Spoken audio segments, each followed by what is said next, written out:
Je voudrais saisir cette occasion qui m'est offerte pour réaffirmer une fois de plus et à cette journée que la liberté de la presse au Burundi est une réalité. C'est à ce titre que les médias burundais, dans leur diversité de lignes éditoriales, attendent impatiemment la sortie de la loi électorale en fait de s'organiser pour contribuer résolument à la réussite des élections de 2020. Mais en attendant la sortie de cette loi, il me plaît de vous informer que le ministère de la Communication et des Médias a déjà pris le devant dans le sens de mobilisation des acteurs du secteur de l'éducation électorale par au truchement des médias. À cet effet, un atelier national, 56 ateliers communaux, 14 ateliers provinciaux sur le renforcement de la culture démocratique organisés par la CENI ont été couverts par les médias burundais dans l'ensemble. De même, des émissions hebdomadaires sont régulièrement diffusées à la radio nationale et à la télévision nationale. De même, la mise en place à la radio Isanganiro d'une tranche destinée aux partis politiques pour la présentation des projets de société. Je profite à cette occasion pour inciter les autres médias à emboîter le pas. Mais pour y arriver, les responsables des médias, à commencer par eux-mêmes et leurs organes respectifs, sont priés de s'inscrire fondamentalement dans la logique que les élections de 2020 se doivent libres, démocratiques, transparentes et apaisées.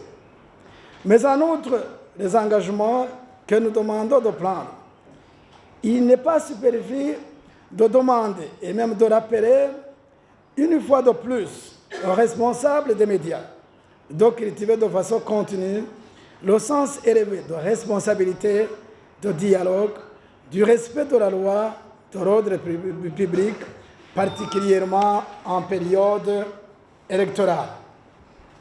Distingués invités, mesdames, messieurs, dans ce processus électoral burundais de 2020, les médias méritent d'être accompagnés.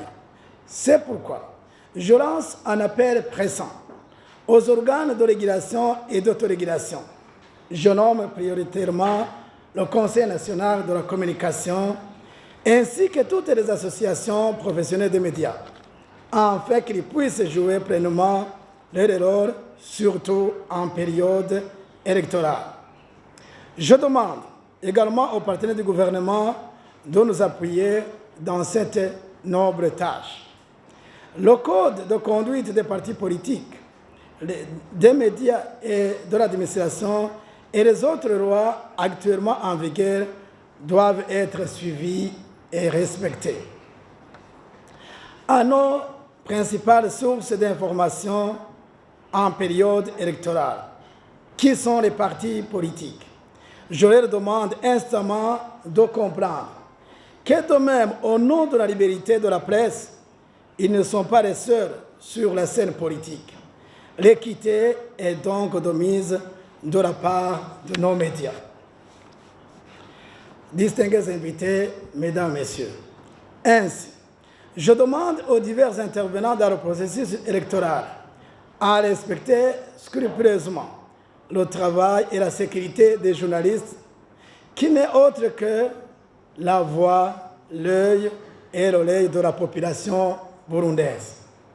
En ce qui concerne le ministère de la Communication et des Médias, dont j'ai la charge, il fera tout ce qui est à son pouvoir à continuer à assainir et à même à assurer un bon climat de travail professionnel des médias. Rappeler le rôle des uns des autres pour que les médias puissent apporter leur pierre à l'édification des élections bien réussies de 2020. Je ne voudrais pas terminer mon propos sans remercier tous qui ont fait pour que cette journée puisse être célébrée aujourd'hui.